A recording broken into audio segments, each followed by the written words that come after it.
আজকে আমি আপনাদের সাথে শেয়ার করব দেশি হাঁস সাথে হচ্ছে রুটি। আমি যেভাবে হাঁস রান্না করি, আসলে আমি আমার আম্মুর থেকে শেখা। আমার আম্মুর বিশেষ করে গোশ, গরুর গোশ, মুরগির গোশ, হাঁসের গোশ মানে অনেক সুন্দর হয় খাইতে। সবসময় মিস করি আর কি আম্মুর হাতের। তো ওনার কাছ থেকেই মোটামুটি রান্না শেখা।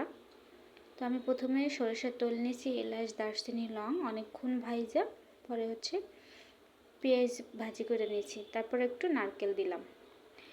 আমার আম্মুর থেকে বললাম না শেখা, উনি হচ্ছে এরকম একটু নারকেল দিয়া ভাজি করে নেয়। সাথে পেঁয়াজ বাটা, আদা রসুন বাটা ভালোভাবে উষ্ণাই নেব। অনেকে দেখি মাংস হাতে মেখে রান্না করে।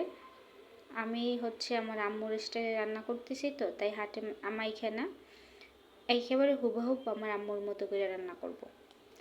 তো এটা উষ্ণানো শেষ। এবার আমি একটু হলুদের গুঁড়ো দিলাম, লাল মরিচের গুঁড়া,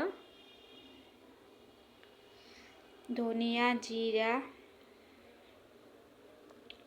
গরম মশলা, লবণ, একটু পানি দিয়ে উষ্ণাই নিব।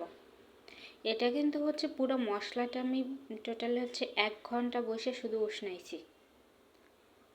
আর একটু পানি দিয়ে আবার উষ্ণাই নিব।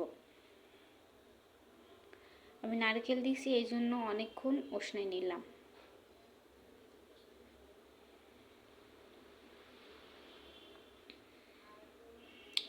ঝাল ঝাল খাবো এই জন্য লাল মরিচের গুঁড়াটা একটু পরিমাণে বেশিই দিয়েছি। সাথে হচ্ছে হাঁসটা দিয়ে দিলাম। এটা তাজা হাঁস, আজকে আমার জামাই রাজগঞ্জ থেকে আনছে। মূলত আমার শ্বশুর ননদ এরা আমার বাসায় আসছে, তো এই জন্য রান্না করা। আর শীত আসছে, হাঁস রুটি খাবো না তা কি হয়। এখানে আমি কোনো পানি ব্যবহার করব না। হাঁসের থেকেই যেটুকু পানি বের হবে তাতেই সিদ্ধ হয়ে যাবে। আমি কিন্তু লো আছে এটা রান্না করতেছি। দেখতেছেন হাঁস থেকে কি পরিমাণ পানি বের হইতেছে।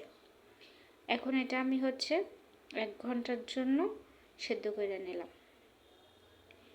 ফাইনালি আমার হাঁস রান্না করা শেষ। কি সুন্দর কালারটা। এই যে রুটি আমি আর আমার ননদ বানাইছি, ওই বেশি বানাইছি, আমি হচ্ছে একটু ভাজছি। অনেকগুলো রুটি, চালের গুঁড়ার, দেশি চালের গুঁড়ার রুটি। এখন এটা খাবো। এটা কিন্তু ঝাল ঝাল ছিল, গরম গরম। কি বলবো, 4 জনে খাইছি একটা হাঁস, আর এই সব রুটি শেষ করছি। বিসমিল্লাহ।